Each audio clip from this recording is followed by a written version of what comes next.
fast track program. So just to give you all kind of a, set our right and left limits, if you will, is some of this you may already know. We're going to talk about why the PMP is worth it, what your current position is, if you're working, any particular focus areas, as well as any support that we may be able to provide, or I recommend that you looking for any providers. We'll give you some tools and techniques, but also kind of tell you about the exam as a whole. So this is targeting those who are newer to project management or those who have been in project management long enough to be able to qualify for the PMP exam, so they have a firm understanding of what they need to do to get ready, what they need to do to apply, and then pass the exam and move into a project management or a senior project management type of role. So we want to make sure everything is clear for you, you're confident, and your certification ready. Now, as I said, we're going to look at why the PMP is worth it. If you have any current position in project management, what that looks like, how often, how many projects you've led, the scope, things of that nature. Any focus areas, particularly about the exam and where it is you need to focus a lot of your attention, and then particular support areas. I failed to mention this right out of the gate, but if you stay till the end, we've got a couple of announcements.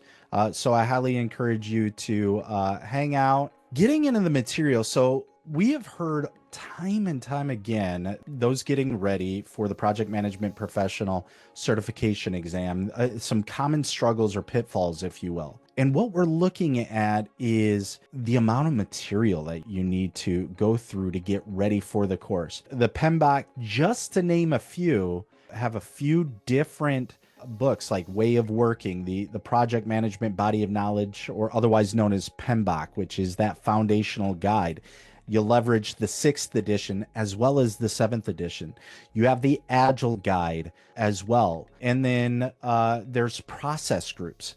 All be told, you're looking at, the upper order of high hundreds of worth of pages talking about the domains, principles, looking at the processes, the project life cycle at various different knowledge areas, as well as bringing in Agile frameworks and how to bring it all together. So it can be quite daunting. And on top of that, looking at the scope of where you need to focus your attention to pass the exam is a particular interest point, which understandably so. But the one thing that we need to consider when we're looking at the PMP is an assessment of what you know as it relates to the Project Management Institute's thoughts on project management. If you're a practitioner, you well know that this projects can be done in a multitude of ways. You have organizations that have a specific way or guidance in which you need to lead the project, or at least the processes of the project that may not necessarily align with PMI. So it's exceptionally important to understand that when you go to study and take the exam, that you look at it through the lens of the Project Management Institute and not the way that you work in your day-to-day endeavors. And you need to make sure that you fit within the exam content outline, the domains that are identified through PMI to actually study. So just from the PMBOK alone, that project management body of knowledge, the fact that we're bringing in the 6th edition as well as the 7th edition makes it quite comprehensive. And then there is the fact of balancing your work and life demands, as well as your studying demands. You could be in school as well. So there's a lot of different variables. And so as long as you're able to create a framework, set a timeline, and stick to it and meet folks that can help you remain accountable, you're going to be in a much better position where you can have a greater success. So, but before you get in that, it's not all dire, right? There are considerable amount of people who've passed the exam. So, but the point is you're not alone. And that's the key, is to understand that you're not alone. two or three-fourths of the people who take the exam have some sort of anxiety or uncertainty about going in. There are folks that have difficulty passing this exam, and understandably so. It's a notoriously difficult exam. Okay, but there's various different data out there, and quite frankly, PMI does not publish this data. So the rough wag is approximately 82% pass rate or success rate of earning it over time is what we can deduce. But that stat with a grain of salt. As I said, PMI does not publish that information, and that doesn't suggest whether that's first time taking the test, second time, third time, or more. So there are plenty of successful project managers that have earned their PMP that it took them more than one try. So, we have to cage our expectations when we look at it. But ultimately, what it comes down to is the satisfaction of being able to pass the exam, the notoriety that comes within the project management industry, as well as outside the project management industry. This is one of those certifications that is fairly well known and understood, particularly in the United States and North America, but across the globe. So, and that comes in the form of salary increases, ability to apply for positions that make it a requirement. So it's that ticket that allows you the opportunity to apply for jobs, and it narrows the pool in which people are able to move into project management, or at least senior project management roles. Now, what you'll want to consider is a comprehensive roadmap. So why would you do it in the first place?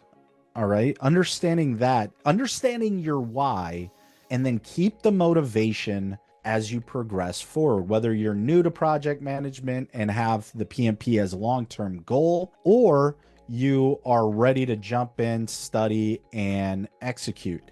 So start with your why. Why are you doing this? And some of those, could be very real. You want to make more money because I want to support my family or my way of life. And so determine what your why is, and understand that employers value this certification. And then as you define your why and understand the landscape and the number of roles, project management organizations, and those organizations that leverage project managers, you are looking at now creating that certification roadmap, that timeline in which you want to accomplish. Now, I wrote an article, this was at the end of 2023, and it was called The Best Certifications, but realistically, it was the most in-demand certifications within the United States and North America. And it was the top 10 certifications based on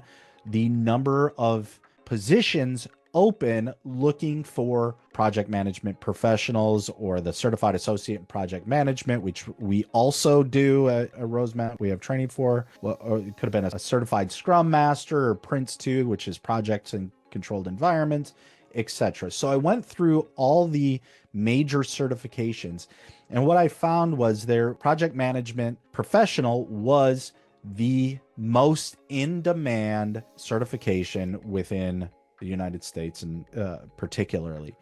And at this snapshot of time, there was a 22 to almost 23,000 open positions across industries, whether it be in tech or healthcare or construction, etc., that looked at and was looking specifically for individuals who had earned a project management professional certification. And so that is certainly a large demand. So you want to create that roadmap and position yourself to earn this certification. And that requires understanding the application process, the exam structure, spanning and looking at the various different resources on whether you're going to study by yourself. Are you going to leverage particular training organization? Do you want to do it in person? Do you want to do it online synchronously, so kind of like we were doing in this talk? Or is it something more on demand or asynchronous? Each one of these have trade-offs that need to be considered. And those trade-offs, if you're trying to do it synchronously online, you may be juggling work or watching some children or what have you. And so you're distracted. All right. Do you have access to the material after you're done with this training session? If you go in person, now depending on the benefits of your organization, you may be, have to take your own personal time off for it.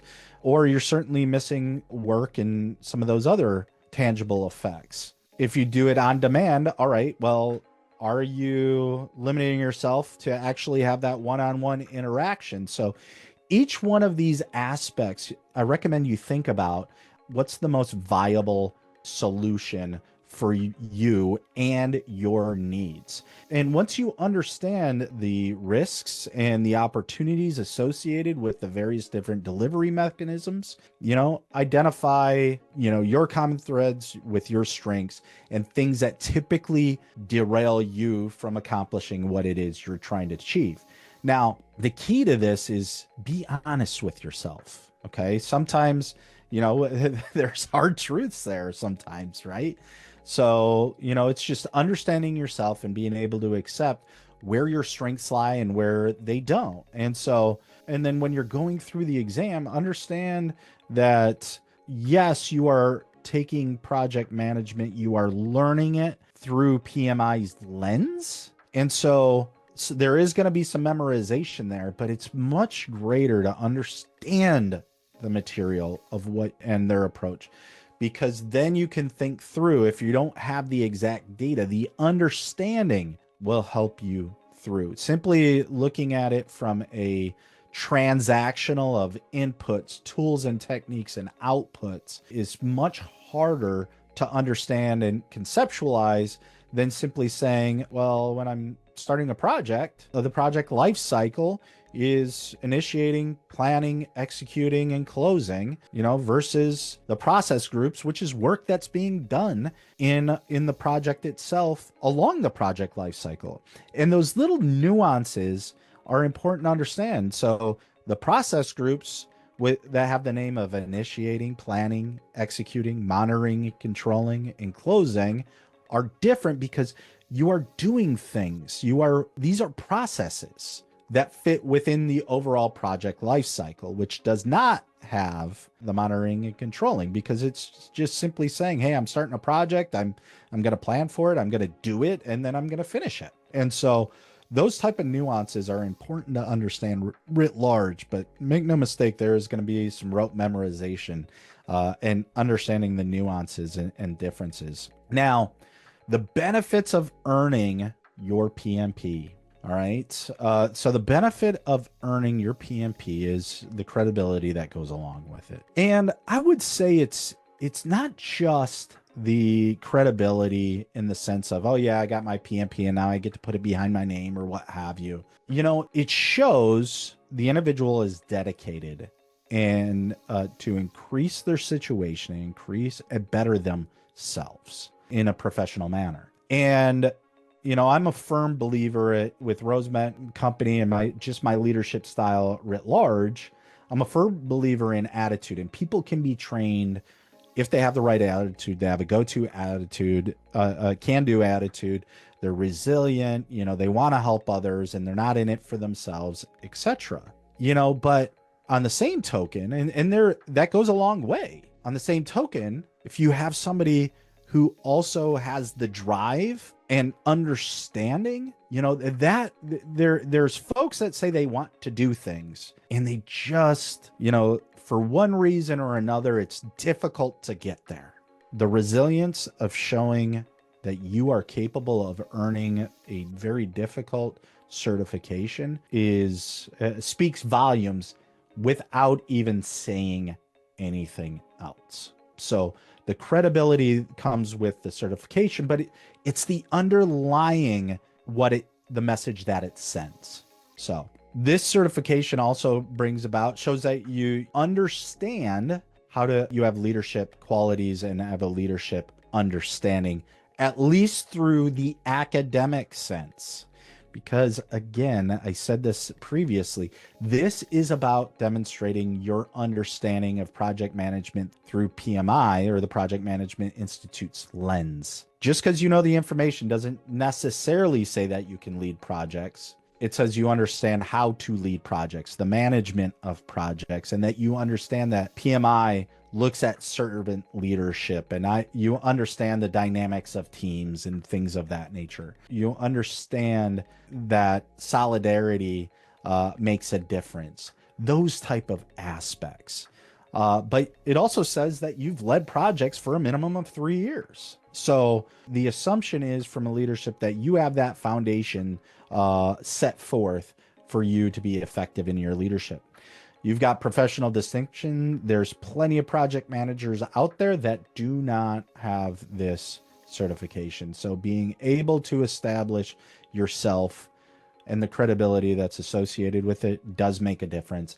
And then typically you're looked at for more strategic type of roles and more pivotal information. So if I have a bench of project managers that have varying degrees of experience and have a long background, you have one who, you look at the leadership qualities and things of that nature. If all else is being equal, I'm going to go with the person that I know took that extra step, that shows that understanding, that demonstrated the ability to have a conversation with shared lexicon, shared verbiage. And look, this shows through in the market. You're seeing upwards of 33% increase by earning your PMP compared to those individuals that don't have a PMP. And across the globe, you have 200 different countries that recognize the PMP, not at the state level, not at the government level per se, but the organizations within those countries that have PMI chapters, that have training available. And you're only looking at 1.5 million holders across the globe, or approximately 1.5 million. That's a very small minority group of what is, in fact, a really large industry, because this certification is seen and recognized as a premier certification in 12 plus industries. So those are the type of considerations. I suspect a lot of this information, at least in this forefront, because you're here. You already have an interest. So when you look at the career impact, now, if you're early career professional, you're going to gain a lot of credibility with your supervisor or new employers if you walk in with this certification, or if you're just starting out a certified associate in project management, which I highly recommend, but that's a different discussion. Depending on when you're saying early career, I'm talking about somebody who just hit the 3-year mark and now is eligible to move into those roles. But you're showing that you're execution ready. You're not entry level, that you have the discipline to study and show dedication to the industry. And then if you're mid-career, we're talking 5 years, 7 years, maybe a little bit more, you position yourself for that senior project management role, or possibly director. There's certainly plenty of program manager and program management type roles that require the PMP, up through the director of the project management office or chief project officer, things of that nature. But that you demonstrate that you're able to speak the language, that you have the leadership coupled with the certification, and it's certainly a strong return on investment. So PMI typically does assessments, gets an idea of the industry, takes a look at the, how many positions are coming open, and forecasts what that looks like. And a study was done towards the end of 2019, 2020, beginning of 2020, that suggested there was going to be 250 million jobs opening up globally between 2020 and 2050. Well,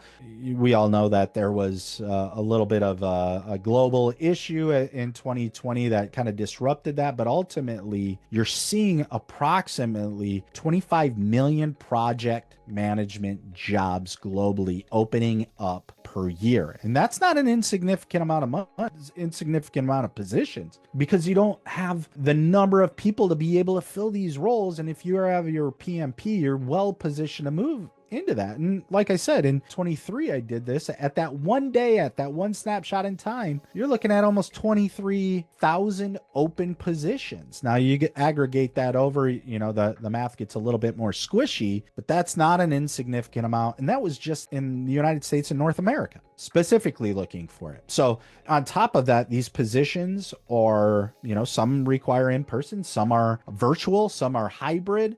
So there's a lot of opportunity, and so well positioned for that. And I actually read a Forbes article today that was published not long ago, here in 2025, that was talking about the growth, and that project management's one of those fields that you can get a six-figure salary, and they're watching the same growth going up into 2035 now. And so we're still a decade out with similar growth demands. So the point is you're well positioned. So what does it take? What do you need to have to be able to sit for the exam? Okay. The eligibility is you need to have, and this is going to vary, and we'll get more in depth into this in coming slides, but you need somewhere between 2 to 3 to 5 years of project experience based on your educational background. Then you also need 35 hours of project management training, or if you have earned a certified associate in project management, that fits that requirement writ large, so that's good. Then you have to apply and be able to demonstrate that you worked in project management. Now, I'm slapping the table, foot stomping for those who understand that. You want to explain and justify your experience using PMI's lexicon, the verbiage, the project management verbiage that they use. So if talk about it in the life cycle. Remember, project life cycle is just 4. It's initiating, planning, executing, and monitoring. And closing. Not monitoring and controlling. Those are process groups. And so when from a process group perspective, and you're talking about, initiating, developing a project charter and identifying stakeholders. And then when you go into planning, you ultimately created a project management plan. You got the project sponsor to sign off on it.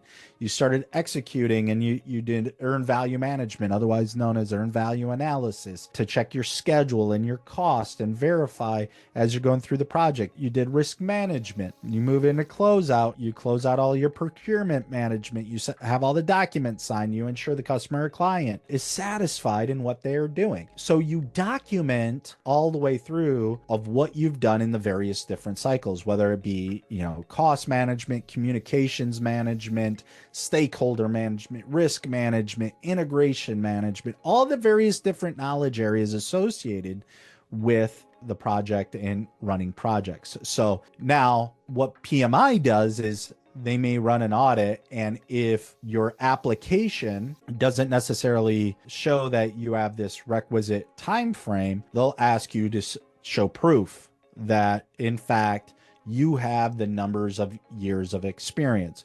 And so this can come in the form of many different things. There are so many different industries that do project management but don't call it project management. So a project, simplistically, it's finite, meaning it has a definite start and definite end. It's interconnected, complex, and unique. And, depending on who you speak with, they're going to suggest that it has to be something brand new. Think of a space shuttle, or, you look at various different space travel entities right now. They're trying to land rockets back on the launch pads or catch them. And, wealthy individuals are going up to space and they're coming back down. And so all of these things are new. Well, look at AI. That's a new project. But here's the thing. There are more truists that say that's a project. You can't do anything that isn't new and unique and etc. I have a different perspective of this, and there's a lot of value, in my opinion, in this aspect. Is it needs to be new to you. For example, a few years ago during COVID, we had an unfinished basement in my house. And I said, you know what, I'm going to be the general contractor for this. I project management, and while I've never led a construction project of this nature before, I know I need the stakeholders that I need. I know what I need to do, writ large, and I'll let the functional area experts execute, because that's ultimately what project management is. And so I leveraged the framework, looked at the project lifecycle. I leveraged the inputs, the tools and techniques and outputs, all associated with the process groups, to the extent that I needed to based on the scope of the project. But ultimately, it was unique to me. It certainly was interconnected and complex, relatively speaking. Certainly more for me because I hadn't done it before than, say, a general contractor that does this day in and day out. But the point that I'm making is I was doing this at a personal level for my home, and I was leveraging PMI's project management methodology. And I may not ever do it again. I may do it again, but it didn't turn into an operation. An operation is something infinite. You refine, you continuously improve, you get better, but you do the same thing over and over again.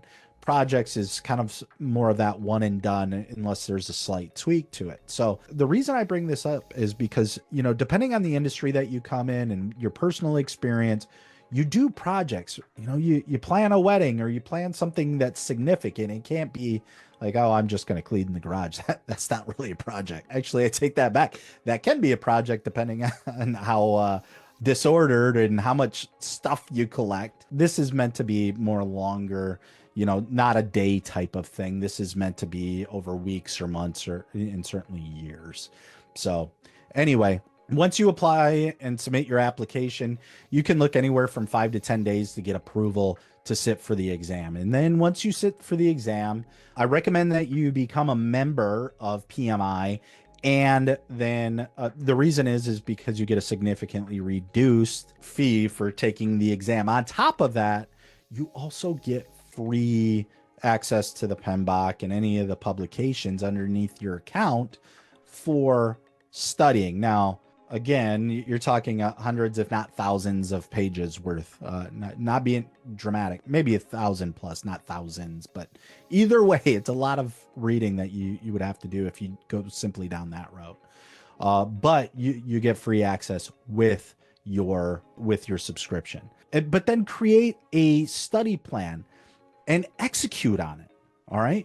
6 to 8 week roadmap of saying, all right, I'm going to focus on, going through and studying this, or maybe I'm with a provider that's doing training, and then you go through and stick to it. At this point, I'm going to be done with here. I'm going to hit this milestone. All right. I'll finish 3 lessons or 3 chapters by week 2. And then it'll be 6 chapters through week 3 or what have you. I'm going to start taking my test simulations 2 weeks out, and I am going to hit 80% or 85% or 90% on these test simulations before I go in and sit for the exam.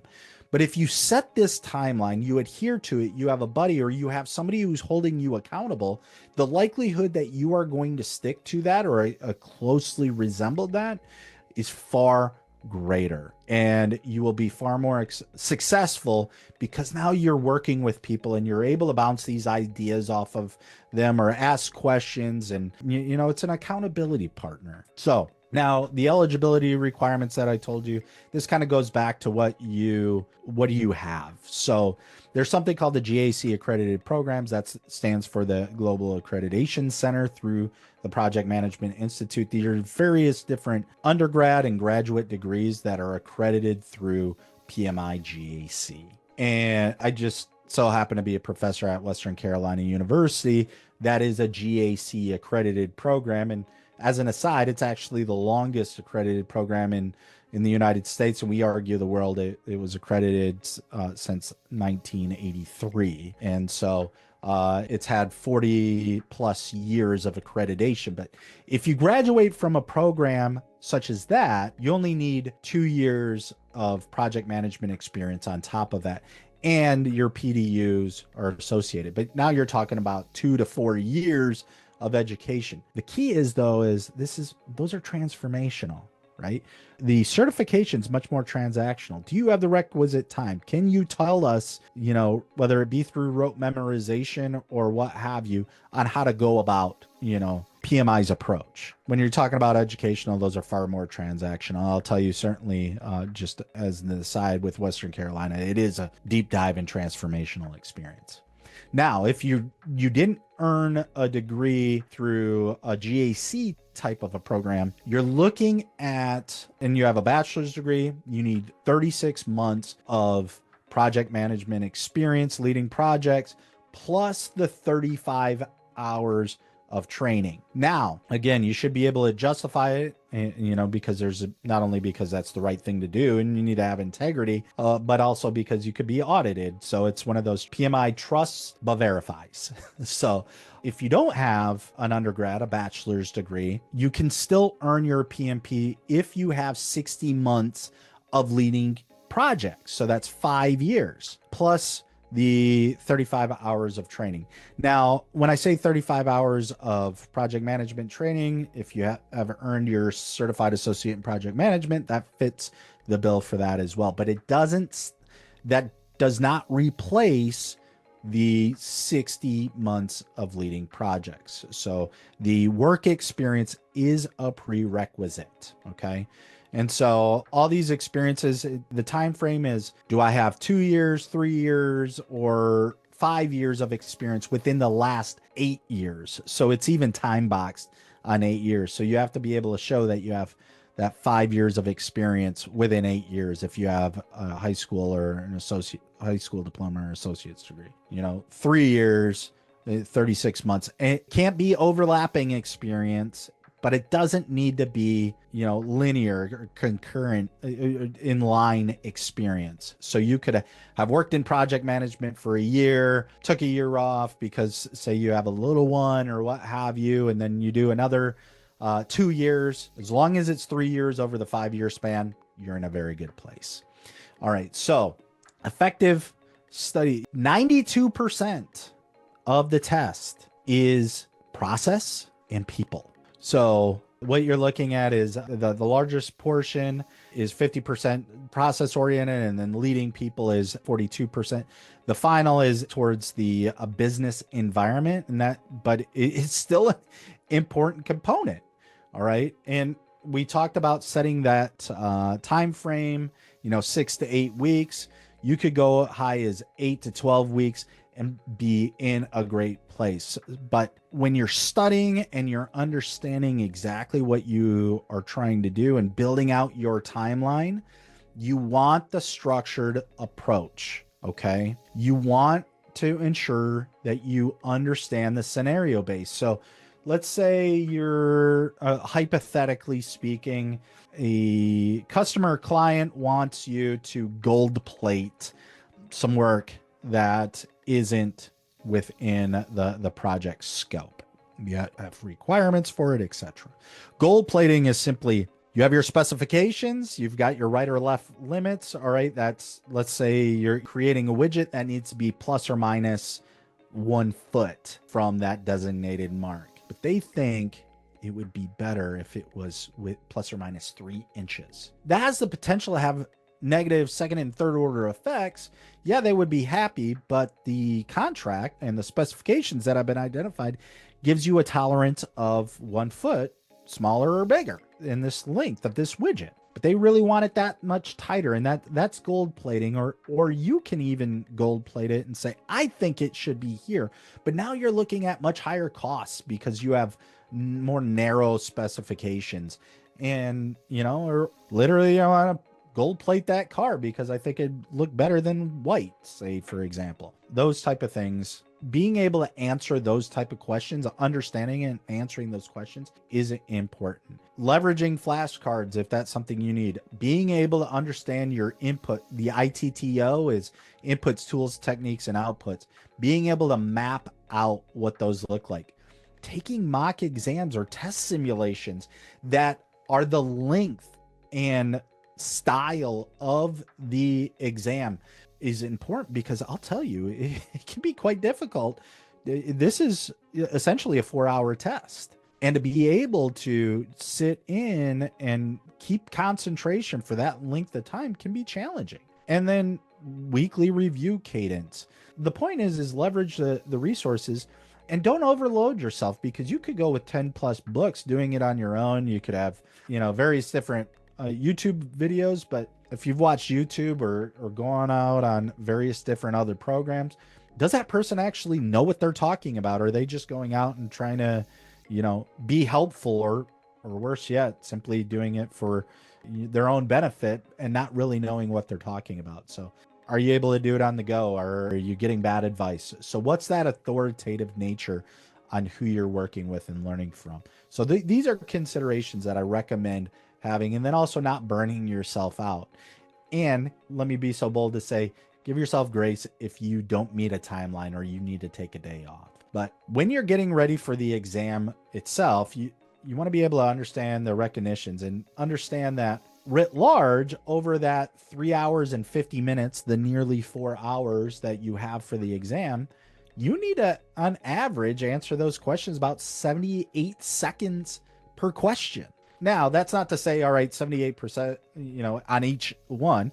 There's some that you can go and look at it and immediately know the answer and take you 5 seconds. There may be other ones that, you need to think about and could take you 3 minutes, and you're doubling the time. The point is you need to be able to get to that 78-second average time. So being able to have the stamina and the understanding to either move on and come back or not. But certainly don't leave any, it doesn't benefit you by leaving any answers blank.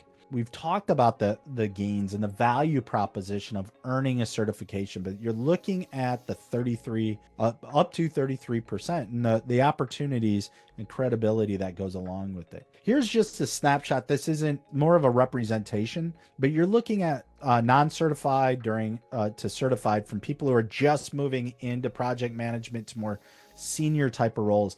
Either way, the point is earning that certification. Add this into your why, and money shouldn't be the only driving factor, but it's certainly a variable. The point is you're seeing an increase. So, and whether you're in the United States or you're in Canada or the Philippines or Japan, Australia, Europe, the point is PMI, there's charters likely within your space in the world, and being able to have that recognition and be able to work for those organizations, maybe virtually, this gives you that leg up. So earning the certification, you can work towards promotions, change jobs. It gives you greater flexibility. And just like going back to that article I did for IIL, International Institute of Learning, back in 2013, you have mobility, but prerequisite is that certification. So you have the confidence to be able to move. Now, some of the pitfalls that you want to avoid is you go in and you're like, yeah, I'll get to it. And, I got this, I'll get a book and I'll work through it. I don't recommend that. Actually take the time, develop your why, set the plan, and then find somebody to keep you accountable. Don't overwhelm yourself with every single book, because some of this is, quite frankly, is much more process oriented, and it's understanding the next steps. It can be kind of like reading a manual. And so if you enjoy reading manuals and you're able to memorize manuals, you may be in a good place. But if you're of the mind that you need to understand it and do it and walk through it and be able to have discussions about it and really get to the nuanced data, then I'd recommend, not necessarily going through that approach. Don't overly rely on memorization. Yes, you're going to have to memorize, but read to understand. Work with people to understand. Ultimately, the goal is to get past the conceptual and move into full transformational understanding. All right. And take test simulations. If you go in thinking that, I did pretty well on this 100-question test, you are not setting yourself up for success. It's a grueling test. Quite frankly, one of the most miserable tests that I took. And over time, I'm sure I'll tell you more stories about my experience with the exam. It was a long test that by the time I was done, I was ready for a nap. but I had worked on this and I had taken practice tests over and over, the 3.5, 4 hours. It is 3 hours and 50 minutes is the test. And I did that for the 180 questions over and over again. And I was far more prepared when I walked in. So you want to look for that structure. You want to have support, you finding mentors, being able to have one-on-one or group sessions to be able to help jump on chat groups or communities will put you in a good place, and then build that strategy and tailor it. And if it's not working for you, okay, that's fine.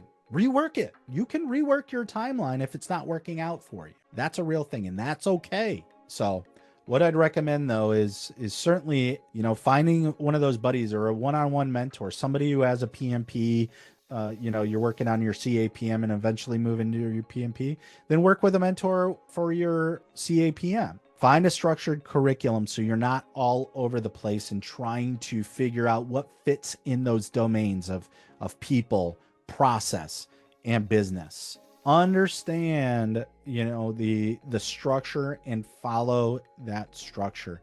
Get that community support where needed. So we'll move into some common questions and some answers, and certainly drop some questions in, but one of those questions is eligibility. Am I eligible for the PMP exam? Well, if you can justify over the last 8 years within whether you have a high school diploma or you have a bachelor's degree or you have a degree from a GAC-accredited school, all right, figure out if you have the prerequisite amount of time. So if you have a bachelor's degree, you're looking at 3 years or 36 months of project management experience over the last 8 years. And so build that out. So am I eligible or not? And if you're not, that's okay. Look towards a certified associate in project management. Get with your local project management institute chapter. If you have one near you, volunteer, get work and time with them in the project experience associated with them.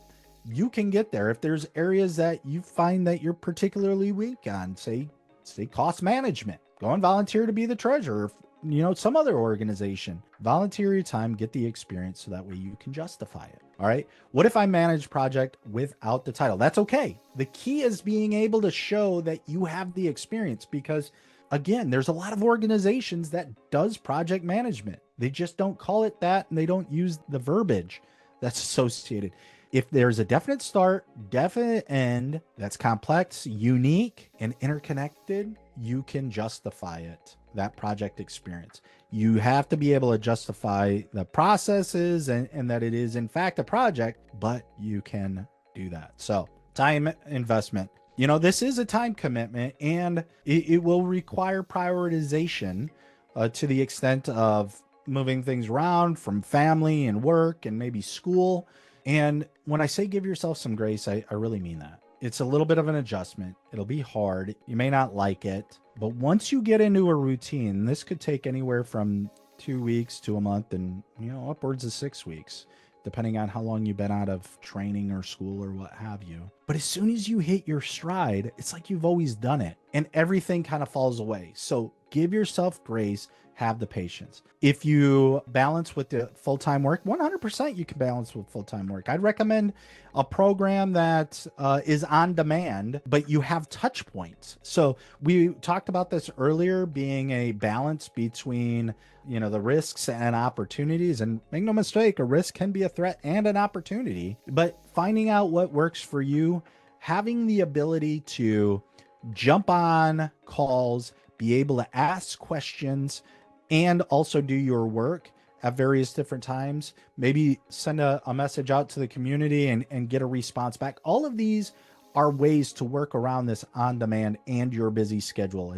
And so 100% you can do this on schedule. And so the application itself can take a few hours to develop if you have all the information, grabbing your performance evaluations, your annual performance evaluations. If you have your resume, things of that nature all built out, you can pull in that information and justify it. So that could take a few hours, anywhere from 5 to 10 days to get a response back with the thumbs up from PMI saying, yes, go execute. You can now go take the test. And I recommend doing that earlier in the process versus later, because when you're ready to take the test, take the certification exam, you want to be able to go do it, not sit there and wait another 2 weeks. And then, some of those penguins fall off the back of the iceberg, if you know what I mean. You bring in new information, you start forgetting some of the things. And the more distance you have from the time that you've learned the material and you've taken the test exam, the more distance you have, the more you'll forget and the less prepared you will be. So I recommend doing that early in the process, get your approval, go through the training, because you have a full year before you actually sit for the exam.